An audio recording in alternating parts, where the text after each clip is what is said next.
Dragon ball, ये नाम सुनते ही दिमाग में आता है जबरदस्त फाइट्स। पर क्या हो अगर ये सिर्फ एक फाइटिंग शो ना हो? क्या हो अगर ये उससे कहीं ज्यादा हो? सोचिए, एक सीक्रेट कोड, एक ऐसा ब्लूप्रिंट जो एक पूरे दौर की कहानी बताता हो। सुनने में शायद थोड़ा अजीब लगे, पर एक पल को सोचिए, क्या हो अगर हर एक फाइट सीन सिर्फ एक्शन ना होकर उस जमाने की सोच, उस जमाने के समाज का एक आईना हो। ड्रैगन बॉल को सच में समझने के लिए हमें इन पंच और किक्स से थोड़ा परे देखना होगा और उस समय में जाना होगा जब ये बना था। तो चलिए इस कोड को क्रैक करने की कोशिश करते हैं। इसकी शुरुआत होती है 1980 के दशक के जापान से। उस दौर की चकाचौंध के पीछे ही ड्रैगन बॉल की असली कहानी छिपी हुई है। ये था शोवा युग, एक ऐसा दौर जब जापान जबरदस्त आर्थिक तरक्की कर रहा था, समाज तेजी से बदल रहा था और हवा में एक पक्का यकीन था कि अगर आप कड़ी मेहनत करेंगे तो तरक्की पक्की है।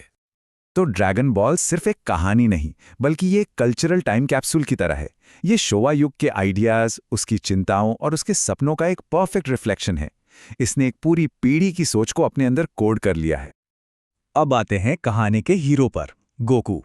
पर आज हम उसे सिर्फ एक हीरो की तरह नहीं, बल्कि एक सामाजिक आदर्श के प्रतीक के तौर पर देखेंगे। वो असल में शोवा युग का आइडियल बेटा था। 1980 के दशक के जापान में एक सीधी साधी लेकिन बहुत शक्तिशाली सोच थी, मेहनत का फल जरूर मिलता है। ये एक तरह का राष्ट्रीय विश्वास था कि आप किसी भी फील्ड में हों, अगर आप कड़ी मेहनत करेंगे तो कामयाबी मिलेगी ही मिलेगी।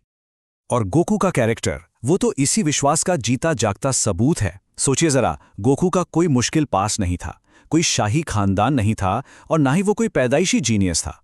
वो तो बस एक मासूम बच्चा था जिसकी ताकत सिर्फ और सिर्फ ट्रेनिंग से बढ़ती थी। ये जो सिंपल सा ग्रोथ का फॉर्मूला है ना, ये उस समय के जापानी समाज की सोच से बिल्कुल मेल खाता था।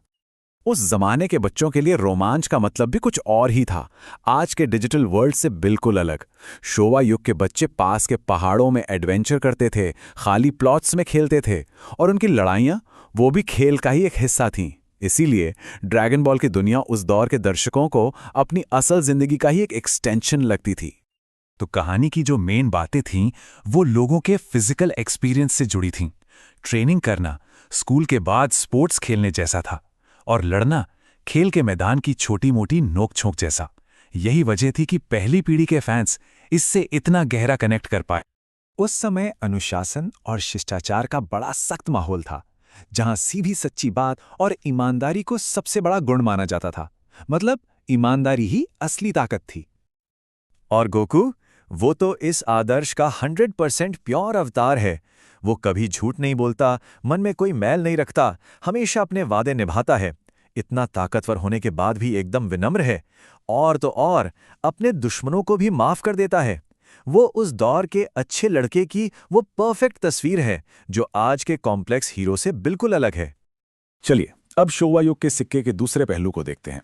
ये सीरीज सिर्फ आदर्श को ही नहीं, बल्कि उस दौर में बगावत के जो मायने थे उसे भी दिखाती है।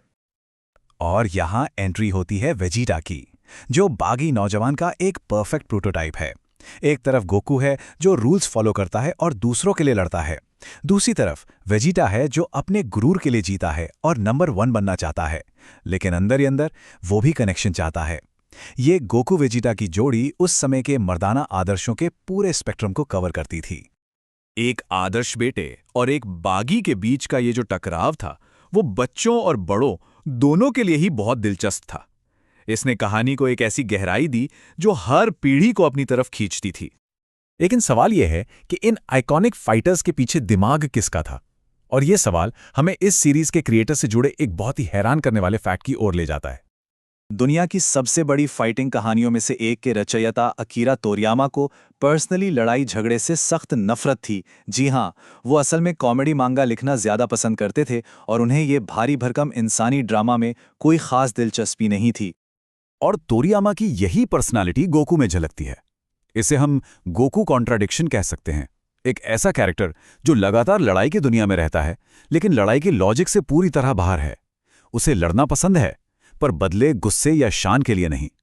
वो बिना नफरत के लड़ता है और यही चीज उसे हमेशा इतना स्पेशल बनाती है। तो अब सवाल ये उठता है कि इतनी डीपली जापानी कल्चर में रची बसी ये कहानी दुनिया भर में इतनी बड़ी हिट कैसे हो गई?